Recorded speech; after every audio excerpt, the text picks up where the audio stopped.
All right. Hello, everyone, and welcome to this special frequently asked questions session for the EPL Fellowship Program.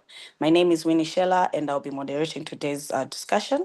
The goal of this session is just to provide insight into the EPL Fellowship Program, the recruitment process, and also just to answer common questions for prospective applicants. So before we begin, let's have an introduction from our panelists. Introduce yourself briefly, where you're based as a country, and what you're currently working. Richard. So thank you very much, Winnie. I am Richard Okai, the Programs and Learning Director for Emerging Public Leaders. I serve all our programming officers, and it's exciting to be on this call to share with our friends in Sierra Leone. All right. Elizabeth? Yes, my name is Elizabeth Zionita, and I am the head of programs at Emerging Public Leaders of Ghana, and I'm really happy to be here to see Sierra Leone coming on live. Robert?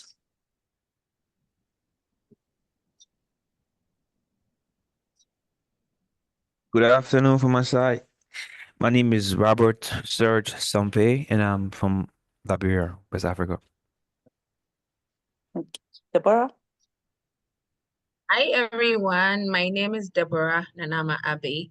I am Ghanaian. I am also an alumna of the Emerging Public Leaders of Ghana program. Nice to be here. Kwesi? Hello, everyone. My name is Pakwesi Eson Abakaboni from Ghana, and I'm with the Ministry of Health. It's a pleasure to be here to speak with the Sierra Leoneese from Ghana. All right. Right. Maureen? Hello, everybody. My name is Maureen Jennifer Davis. I'm from Liberia, and I am an almost alumni of the President's Young Professionals Program, as it's called in Liberia, and I'm so excited to be here. All right. Thank you, everyone. To start off, let's get a quick overview of EPL. Richard, could you tell us what EPL is and what does the organization do? EPL, Emerging Public Leaders, is a 15 and few months old organization which believes in building tomorrow's decision makers today in Africa towards prosperous Africa. We believe that Africa is blessed with the youth dividend. Africa is blessed to have a population where more than 60% of its population is youthful. Emerging Public Leaders started in Liberia 15 years ago when the first female president of Africa, Her Excellency Ellen Johnson Sirleaf, took the reins and realized that she was working with an aging population, a population that the youth was virtually non-existent, and before her first term ends, she will be working with the average of more than 55 years. She then said, how can I improve this? She used one approach by bringing in the diaspora who came in, Liberians in the diaspora who came in to support the country to rebuild. It wasn't the sustainable approach. They did their best. Some had to leave due to other constraints. She then, with a friend of hers, Miss Betty Williams, came up with the idea, can we then bring on board the youth in this country and train them, those who are interested, to understudy the experienced hands we have in the system. And that's what gave birth to PYPP, as it's called in Liberia, and it has expanded to Ghana, Kenya, Malawi, and we are happy to now be going into Sierra Leone. EPL, we say, is the only organization that is focused on grooming and nurturing youth who are interested to serve their country in public service leadership. Data has proven and showed that despite the bulk numbers in the youth, less than 30% of the youth are seen in public service. And even those who are in there don't have the needed support to be groomed and nurtured to take up certain positions. The data gets worse when we look at the female gender. So emerging public leaders works in all countries, in the countries that I've mentioned, and we seek to grow in others, to work closely with governments to give a pathway, a meritocratic pathway to the youth who are interested to be identified through that process, nurtured, groomed, given certain values to serve their country with those values to support the growth of their country towards prosperity for all, not just for individuals.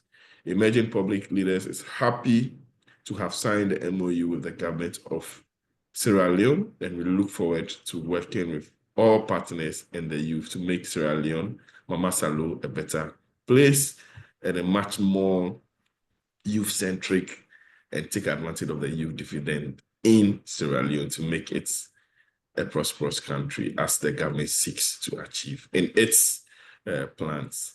Thank you. Thank you, Richard, for your very clear response. I think that is very detailed. Now let's discuss some of the frequently asked questions about the EPL Fellowship. Elizabeth, I'll direct some of these questions to you. Can you start with telling us in which countries does EPL operate its fellowship program, and how does the placement process work?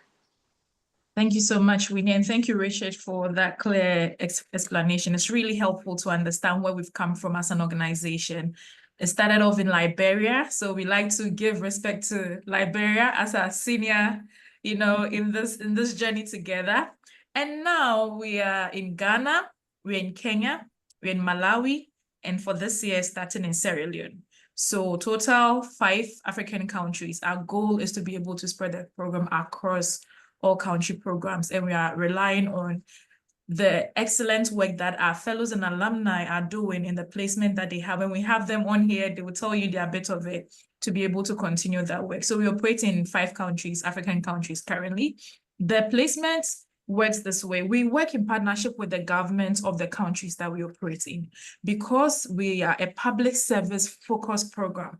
And oftentimes we get the question around, why public service? Don't you do private sector placement? The truth of the matter is, private sector is already doing its best. There are so many graduate programs that are focused on private sector, and we can name a number of them. But you can't say the same for a public service. And one thing that our co-founder, Ms. Bessie William, likes to say is, public service is the secret sauce. The government determines the way, manner, your life, everything. Yeah, they may not be creating new jobs, but they determine the tone, the environment, whether you're going to thrive or succeed. Your business will work. You have access to social amenities. So why don't we have our brightest and best people go into government service? So that's the goal of the EPL program. And so currently we work with our government partners, select. Each year, we go through a very rigorous, in all the countries, we go through a rigorous meritocratic recruitment and selection process. And I'm sure our alumni will tell you their experience on how they got in, on all the many hoops they needed to jump through to even make it as a fellow. But once that is done and we have a select cohort, we partner with the government, because that's their jurisdiction, to now place fellows in ministries, units, local government areas that they need that capacity support. So that is how placement works. It's really in the hands of our government partners, but it's collaborative. And so we work together with them to ensure that interests are aligned with the areas that you're serving. Oh, amazing. So what is the duration of the EPL Fellowship? Currently, the program has grown so much. It started off as a 2-year program, but now it's a 1-year program. It's an answer to a need, because we recognize that in terms of sustainability and resource availability, we need to reach more young people, but we can't do that doing a 2-year program, because the resource pool keeps shrinking. So we look for ways to really evolve the program, given the same quality in that time, but bringing in more people in the years. So it's a 1-year public service fellowship program, but at the end of the 1 year, you transition into alumni, where we provide many different avenues for continuous professional development. Okay. So who is eligible to apply for this fellowship program? And you have talked about public service as your main goal. Is it a prior experience that is necessary for, is it a requirement for one to have this experience, this prior experience of public service? Excellent question, Winnie. So let me start from the last question. You don't need to have prior experience in public service. Different countries will have a little bit of a difference in terms of what they look for, but across all our programs, we look for the same things generally. One, you must be a national of the country that you're applying in. So if you're Ghanaian and you can't go and apply to the Liberian program, you have to apply to the Ghana program. So you must be a national of the country you're applying into. Secondly, for different countries, you might have national service, you might not have, but you must have a bachelor's degree at the least, because you're going to work with government. And government standard requirements for employment are some of these things. So like I said, we are partnering or we are collaboratively working together. Then you have to be able to fall within our youth age range.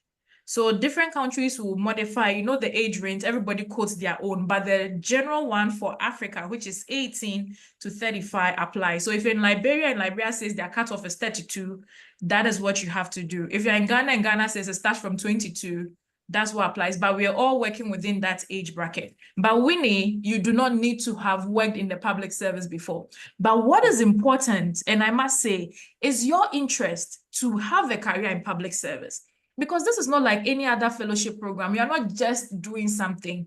Our theory of change or long-term goal is that our young people will stay in the service, receive all the resources and training we are given, and support transformation agenda in the government services. So that is it. If you are interested in that, then you are the person we are looking for.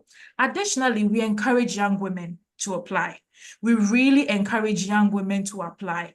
Don't worry about, are you a leader? You are a leader. Apply. Because sometimes, some of these words discourage you. You think you're not, but are you interested in career in public service? Do you have ideas that is going to benefit government work? Are you ready to stay in there and contribute your quota? Then please apply. So young women, persons with disabilities, our program makes opportunities available for persons with disabilities. So please don't feel like because you have one type of disability or another, you are not pleased. All persons with disabilities, as long as you're a national of the country, you're in there, you're interested in a career in public service, you have a bachelor's degree, and you're ready to do this, please apply. MasterCard scholars as well, because we have the MasterCard Foundation as one of our biggest funders. And so we encourage MasterCard scholars to also apply to our program. So in general, it's young people in the different countries with great ideas and an energy to work in a public service. You are the ones we are looking for, primarily. That is all it is. Amazing. Thank you, Elizabeth. You have actually answered one of the questions I had on application requirements, unless if you have something to add. But let me do a follow-up on that one. You mentioned that as long as I have a bachelor's degree, maybe they might be interested. Any bachelor's degree? Can somebody who did engineering, can somebody who did nursing, somebody who did a mathematician, is anybody allowed to apply, or you need to have a specific type of education or training?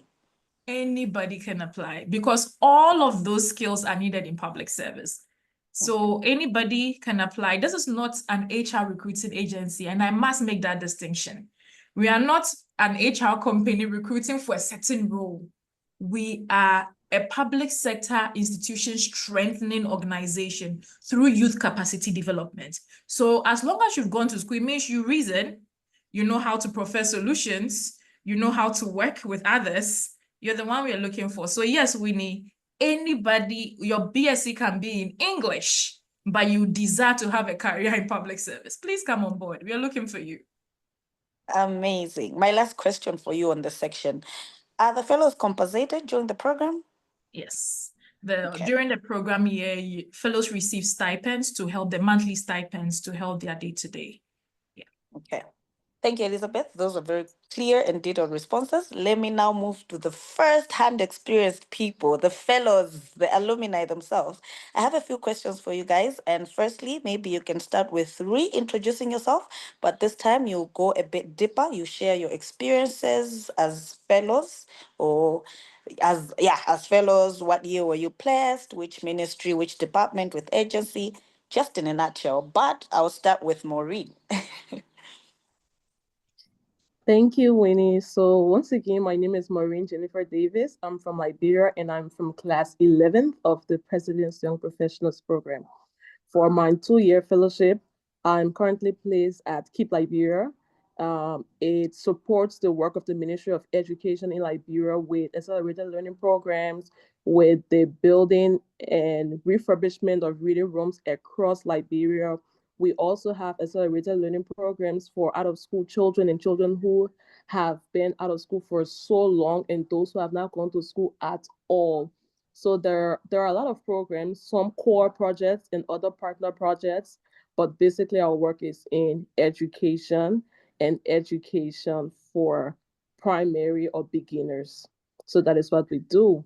For my 2 years experience, first of all, it was so frightening. And let me just say to all of my colleagues, brothers and sisters in Sierra Leone, I know how it can be applying for things like this. If you hear that it involves everything with public leadership, you think that the process is flawed, is coerced. It is not so. That too was my fear when I was applying. I'm like, what if they already have those who they want for the program and they're just publicizing it just for formality? But I want to tell each and every one of you that this program is 100% legitimate. EPL has its integrity, and yeah, this is a straightforward, transparent process.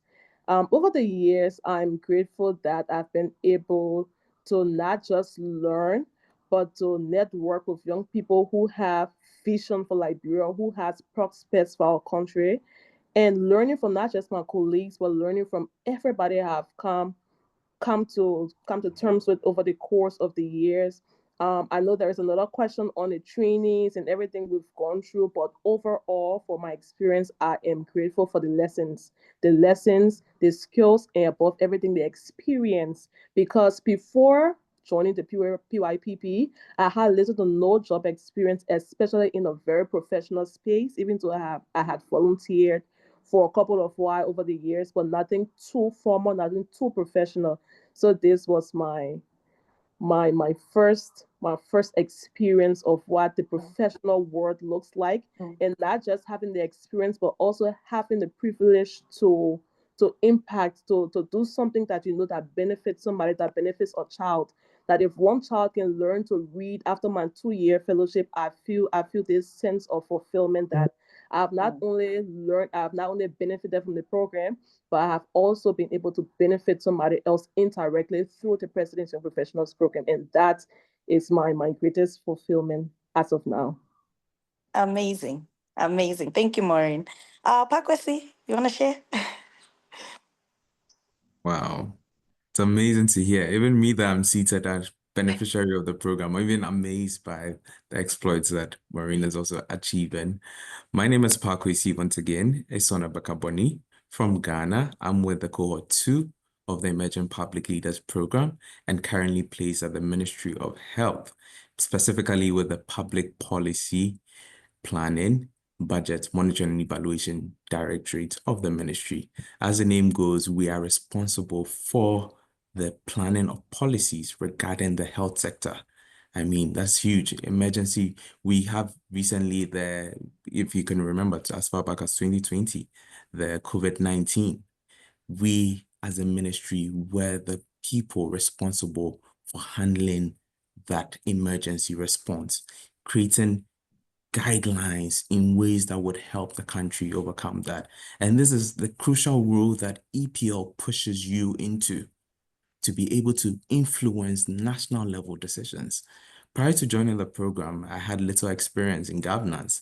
I knew little about governance, but I just had a passion and willingness to make a difference in my space where I found myself.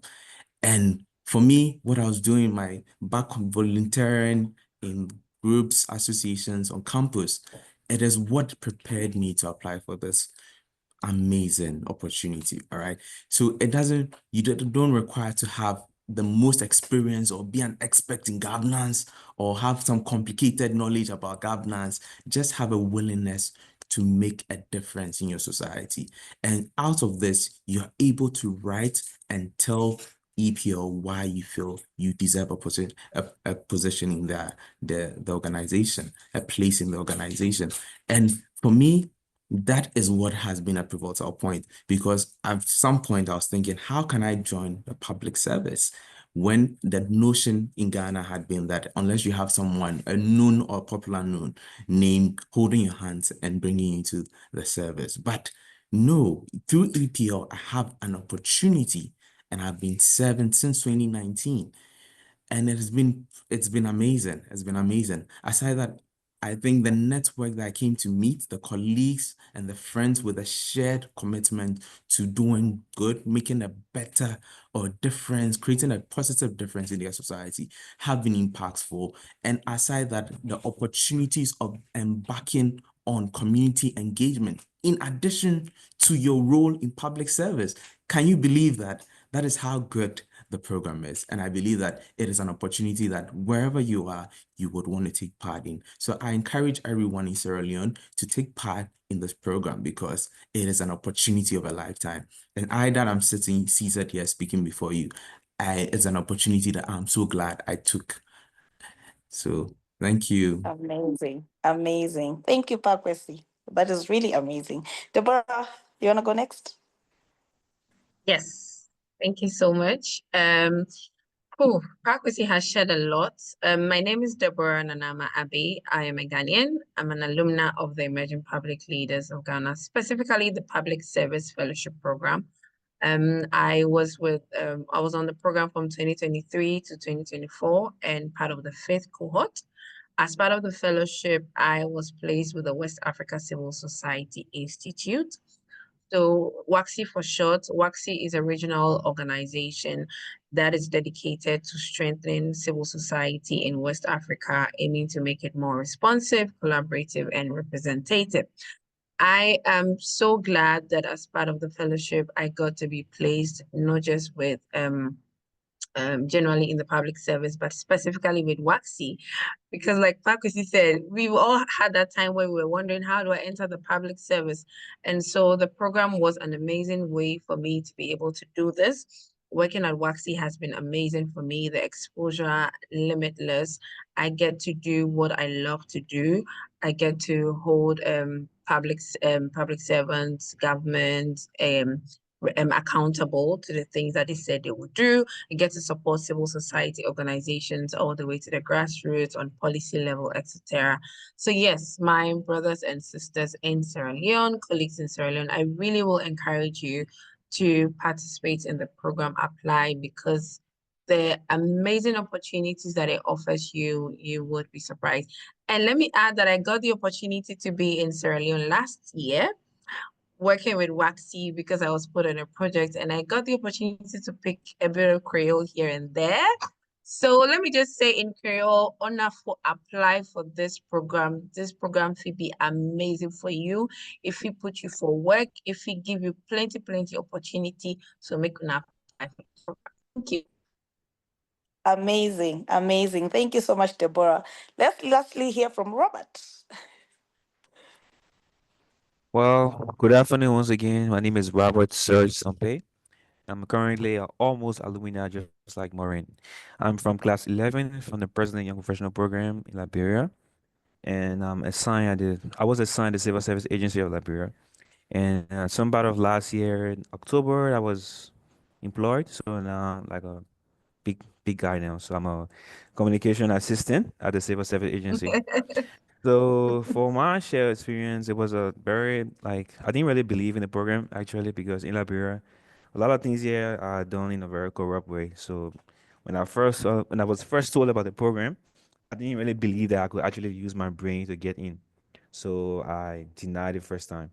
The second time, I just took it as a way. Let me just see what the outcome will be like. And then it was a very tense and competitive process, but shout out to God and my brain. I managed to get in. So I'm thankful for the program. And the program has actually really changed my life. I've been like a more professional person.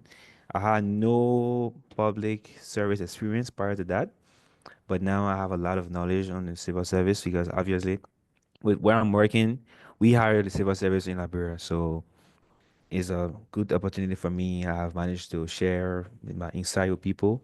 People look at me a little bit differently now, even though I'm young, but at least I have some knowledge that I can, share with people. So far for now, I can stop here and then after I can answer some more questions. Thank you. Amazing, amazing experiences. I, for one, I am convinced. I am ready to send my application. But let me still ask you, alumni, two more questions, maybe in a minute each. I'm interested to hear you have shared your experiences and they're amazing, they're touching. But what kind of training and support do you receive or did you receive as fellows? I can start Anybody? with, sorry, my bad. I can start with, yeah, Deborah. Okay, I can go. Thank you so much. Yes, trainings. There were several trainings that we were part of, from the orientation to the quarterly training session. So we had training on public service delivery, emotional intelligence, project management, grooming, manners, courtesy, even email etiquette, time management, mental health, negotiation, and how to double your way around office politics. So yeah, those were some of the trainings, and AI also that I can remember off of my head. There were so many trainings that we took part of. Yeah. Amazing. Maureen, you want to add something? In addition to what Deborah have already explained, we also do intensive computer literacy programs, that is advanced Excel, Microsoft Word, email Yeah. messaging, etc. And we do a monthly recap training, that is if you are at work and you are working with a particular system, a particular program, or any deficiency or shortcoming you have at work, you can recommend to the management team that, oh, I need training in cybersecurity. I need training in monitoring and evaluation. And then the most frequently requested for topics, we are trained in them monthly. Every month, there is a day set aside just for trainings. And then before the program, like Deborah said, we do a 4 month training, of 4 month training ranging from all of the topics that we have experts. There are experts in the field who are called to adequately train PYPs in all of these areas before you are even assigned to your ministerial agency. Amazing, amazing. Robert, anything different on the training that you want to add? So Maury and I are in the same cohort, so not much of a difference. The only thing I would Mm, say is I'm a little bit jealous of Deborah because she learned AI, and we didn't have the opportunity to learn that, but we learned it on our own some kind of way. But we also had, like, time management, governance, project proposal, all of the regular things she stated. So, like, yeah, the same thing. amazing. Pakwesi, anything that you want to add? I think they've said quite a lot. For me, what I would add is the leadership training, and then the special model on giving voice to values, which helped me navigate through ethical dilemmas within the workspace, the public service workspace, which were very crucial into building my capacity. And some of the leadership training have also helped me co-found a nonprofit initiative by myself, and it's amazing, amazing. So there's a lot to gain from the program, honestly. Mm, This is what I can share. And this training is done on a monthly basis to ensure that your skill sets throughout the duration of the program is built from an orientation session, just like Debbie has said, through to the end of the program, where you graduate with a certificate from the trainings that you have pursued through. So it's not just the training and the placement, but you also get that certification to add value to yourself. All right. So that is what I would have to say to add on. Thank you. okay. Okay, amazing. Lastly, alumni, in 30 seconds, what are the long-term benefits that you have seen for just being into this fellowship program? I can start with Pakwesi because we just recently spoke. What is a long-term benefit that you have seen For in me, 30 seconds? there are numerous, but I'll just say three. First of Mhm. all, is the leadership skills that are with me. As I said earlier, I have been able to set up my nonprofit organization just because of the trainings I received through the fellowship program, which are helping me impact communities in addition to my role in public service. Secondly, I'll say the networking. You have lifelong network, not just from your country program, not just the network that I have built in through the Ghana program, but also international networks in other African countries such as Kenya, Malawi, Liberia. This is the network we're talking about that you'll be belonging to once you join the program. And these are the major things I think would. And lastly, is my confidence. There is no problem, no challenge that you throw me in that I wouldn't rise up to say that, yes, I'm ready to face it. And this is as a result of the program. And I'm so grateful for that. All right. Thank Amazing. you. Amazing. Robert? You want to go next? Yeah, so for me, basically, I would say almost the same thing. Like a networking experience is amazing because I have friends now who are in top positions. I can just easily call for the very minor issue. Excuse me. Yeah, sorry. So I have friends and peers who are working in top government offices that I can easily call and ask them for easy things that I'll have to probably say in a line or punch somebody to connect to. And like you said earlier on, you have foreign network that you can easily work with as well. So it's easy. Some of us get employment. Like for me, I recently got employed, so it's a top for me. So and then you also have other things as well. So I'm grateful for the program. It's very insightful. Amazing, amazing. Deborah? Yes. I call this program the gift that keeps giving, honestly, because it gives you one thing, it keeps giving you again and again and again.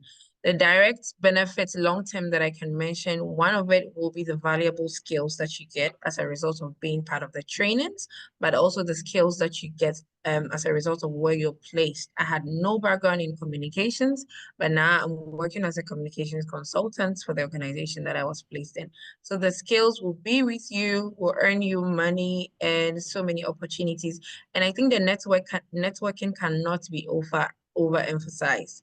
The network opportunities is great to know that I'm here, but I have network across Kenya, across Malawi, very soon in Sierra Leone as well, and everywhere. It's also so amazing. The opportunity to directly engage with professionals, seasoned professionals that otherwise I wouldn't have been able to meet anywhere. But because EPL puts together knowledge gathering events like the By the Fireside chat, you get to meet these people one-on-one. The networking is amazing. Yeah, thank you. Thank you. Maureen, lastly. Oh, that's so cool. So for me personally, my long-term benefit on this program was um I with an interest in becoming an education specialist. I had little to no knowledge of what education is like in Monrovia and most especially even in the rural places. Because if you don't understand a problem, you don't see firsthand what it is that needs to be solved, you don't know how to adequately find reproach. So then for me to come to terms to understand the status, the condition of education in Monrovia in the rural areas, in the counties, it gives me a wider perspective of what I can do personally to contribute to the development, to the uprising of education in Liberia. So above all else, I'm so grateful that for free, I didn't pay any money. I didn't pay any application fee. I didn't give anybody a single cent. I didn't pay for one skill training. I didn't pay for any skill training for free. The Emerging Public Leaders and the Presidency Young Professionals Program gave me an opportunity for a lifetime to learn and understand the status of education in Liberia that I, even if it's not now, can do something about education. And that is my biggest benefit that I know right now. Amazing, amazing. Thank you all for sharing your experiences. It's been touching, it's been motivating, and yeah, it was good to listen to the alumni. And now let's wrap it up. Elizabeth, talk to us about Sierra. We've been talking about Sierra Leone. Please talk to us. What's happening? What do you need? What an interested candidate? What should he take from this? I mean, I think the overall thing, I have enjoyed, as if I don't know these human beings and I'm meeting them for the first time. I mean, I'm now meeting Robert and Maureen, but Debbie and Pakwesi are my people. And so by hearing over and over again the different ways that they're really making impact due to this opportunity is just so fulfilling. So if you're in Sierra Leone, you're a young person, young woman, person with disability, MasterCard scholar, from any of the regions, etc., between the ages of 18 to 35, very desirous of a career in public service, please, this is not a scam. It is real. It is real. And I encourage you to click on that link. And I thank you, Maureen, for bringing that up. You don't pay a dime to access this opportunity. The application is online. So in all the adverts, you'd see a link to our website. When you go onto our website, please follow the prompt to find the application link. You click on it. It's a very simple process. You enter your details. You have to write 3 essays, but they are 500-word maximum. And I know you guys are excellent people. Just express yourself. The goal of these essays is for us to understand who you are on the first level before we know that we would invite you into an interview. So it's about you. Tell us about yourself, answer the prompts to the essays, submit your application. The deadline is March 16th. So if you've been sitting on the fence, wondering whether this is for you, we are here today in our collective voices to tell you, this is for you. You are the reason we are in Sierra Leone now. So please click on that application link and submit your application. It's free. Wherever you are, you can click on it. It's free. We don't accept paper applications. Nobody can come and make a recommendation for you. None of that, because EPL's value is meritocracy, diversity, and inclusion. So we invite all of you to please do that. All the information you have are in there. We know we've made publications in your newspapers. Please visit the EPL website for more information. And if you have any question further, if you need further information, please email us at jobs, J-O-B-S, jobs at emergingpublicleaders.org. Jobs at emergingpublicleaders.org, and we will answer you promptly. So thank you so much for this. And we are looking forward to reading your application. So send it in. Thank you. All righty. Thank you so much, Elizabeth. And thank you so much, everyone. This brings us to the end of our session. It was really enlightful. And yeah, thank you for being our panelists. And yeah, we're definitely looking forward to receiving those applications, eh? But yeah, this comes to an end. Bye, everyone. Thank you so much, Bye. Winnie. Hi, bye, guys.